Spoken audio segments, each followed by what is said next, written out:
Hello, everyone, and welcome back to Unite Behind the Science. My name is Matt Tranchen, and I serve as the president of March for Science. I'm here with my friend, partner, and compatriot, Hita Lakhani, Global South Focal Point for Youngo. Hey, Hita, how are you?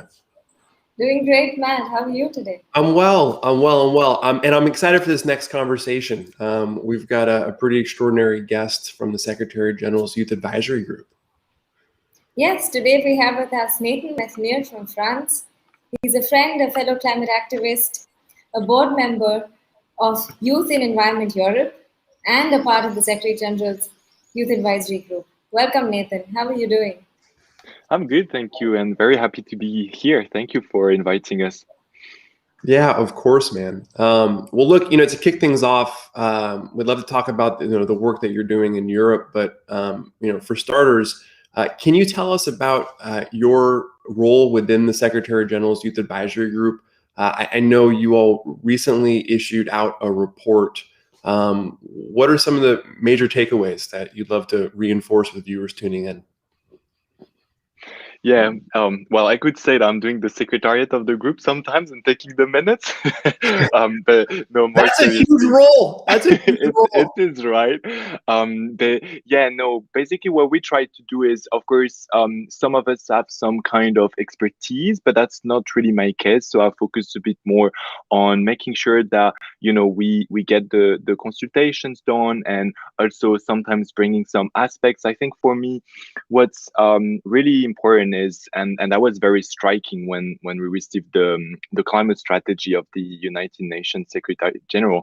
There was a lot of good in it around climate finance, climate mitigation, climate adaptation. But I think what we're trying also to bring is new narratives to the table, such as asking for more system change, for example, or also thinking that this is not just a crisis around climate change, but it's also a social crisis. And that's very important for me, because when we had our first meeting with him in last summer, he told us to look at the crisis from very different ways, and not just focusing on climate change, but also about the pandemic, and of course now it translates into the green recovery. So just trying to make sure that we have always in all our events some kind of substantive inputs around intersectionality, system change, and asking for always, of course, more ambitious, but not just.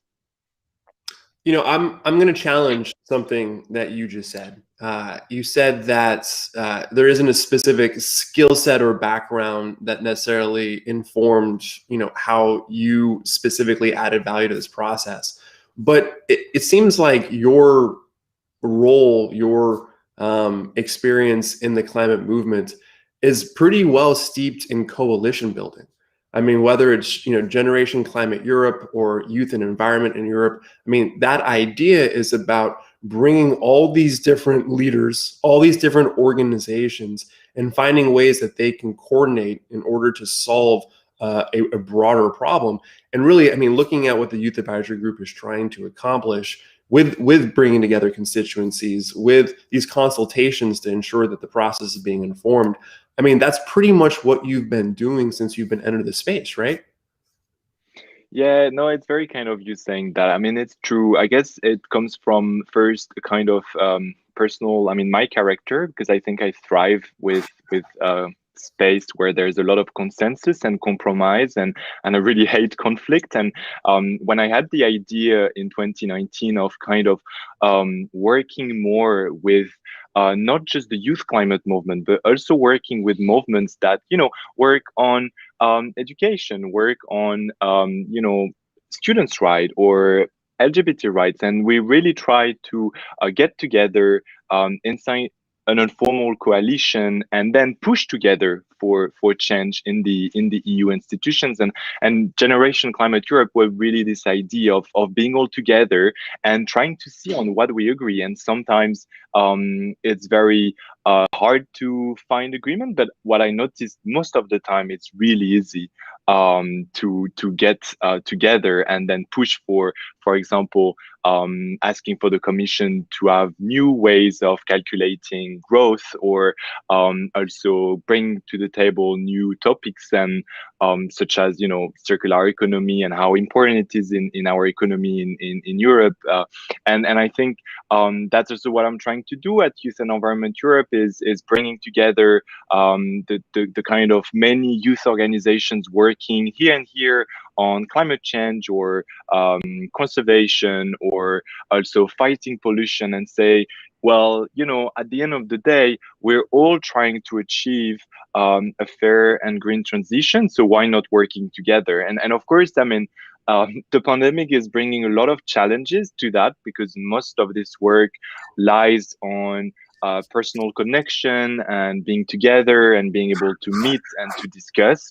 But I'm very proud of what we're still achieving while being completely online and of course, while we can't strike at all.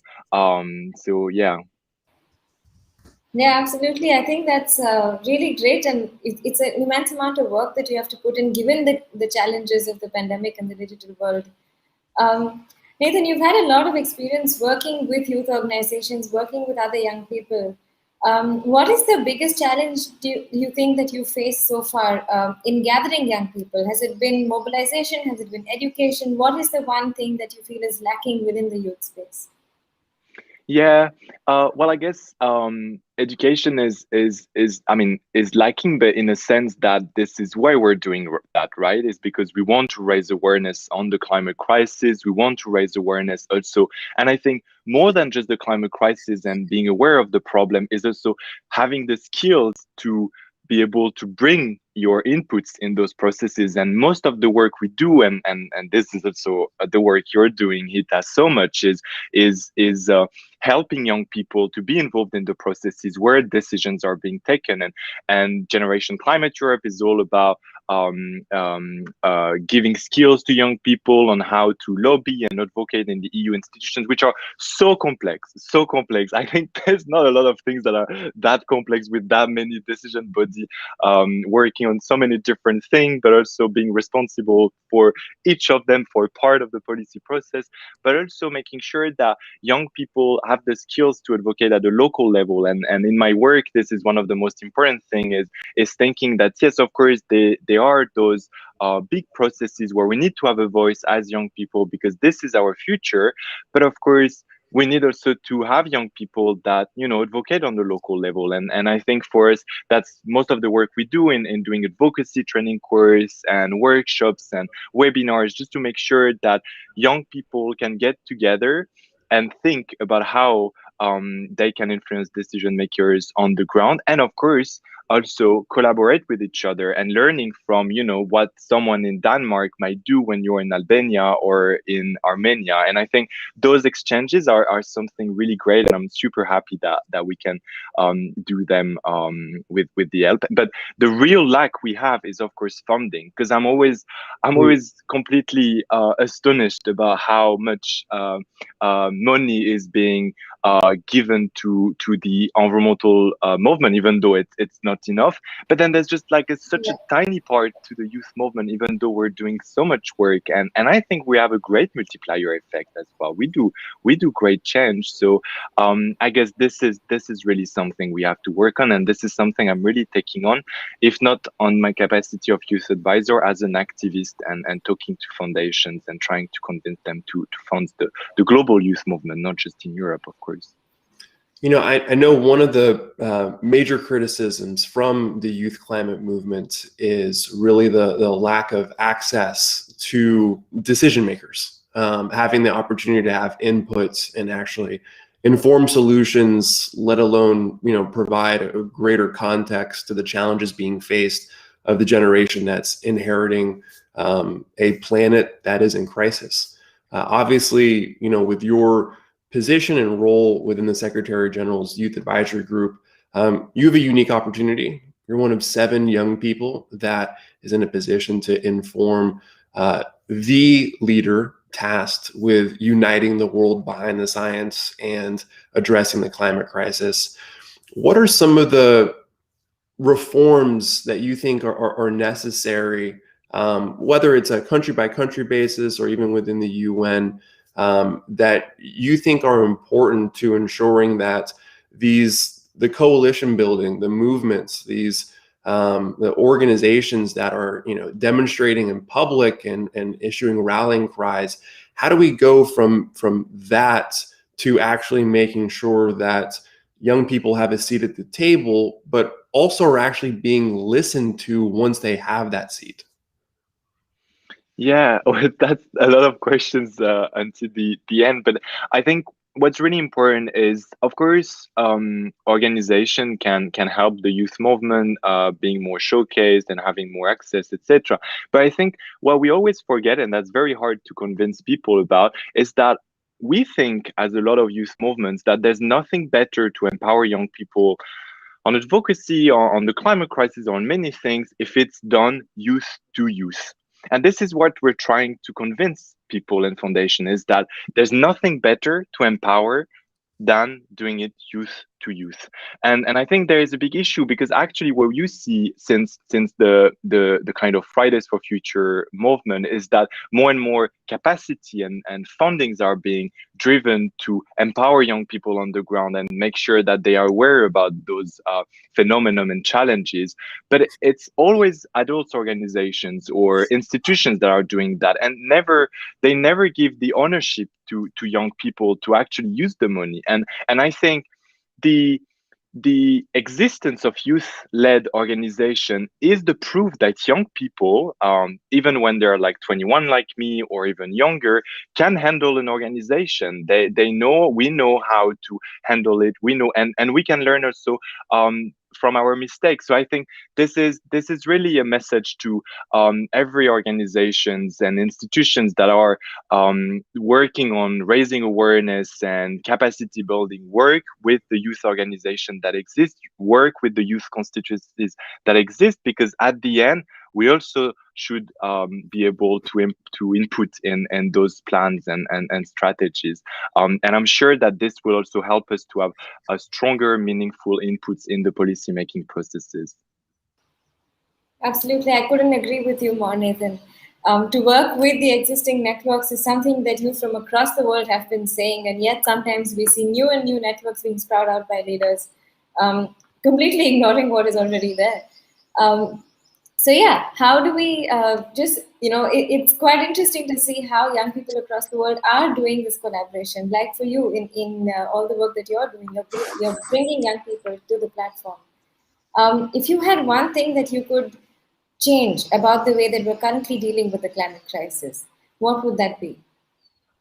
Oh, I think for me, we need a kind of different way of thinking. I think just raising ambitions and making sure we have more money in the green transition will help, but won't solve the problem. I think what we need is really a system change, in the sense that we need to, for example, for the Western countries, decolonize the way we decolonize the way we do diplomacy, decolonize the way as well we help other countries, because always giving help with something in return is not good, because then you just maintain power relationships. So for me, if there's one message to the UN and also to the national state, is really to move from this old way of thinking and doing things. So Nathan, want to with this question.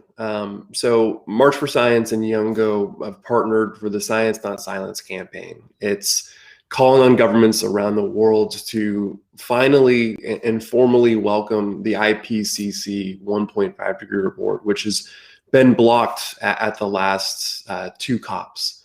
Can you talk about why you think it's significant that this report is formally welcomed at COP26, and what would that do to the movement?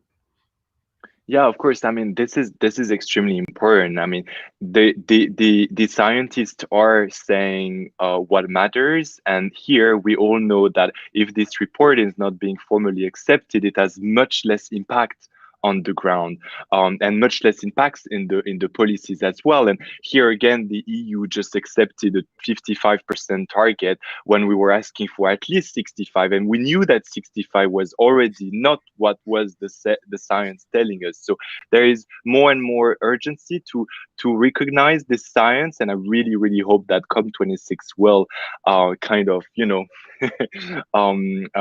agreed on that and accept the report. Well, Nathan, I'll just say, you know, on behalf of March for Science and Youngo, we are so appreciative of your leadership and everything that the Youth Advisory Group is doing. You know, especially in the midst of a pandemic, it is so important that we find a way not only to mobilize the youth movement in a way that connects the dots and finds ways to align efforts, but creates a bridge from that movement to actually informing what world leaders are doing. So thank you for everything you've done, my friend. Thank you a lot for you. Bye.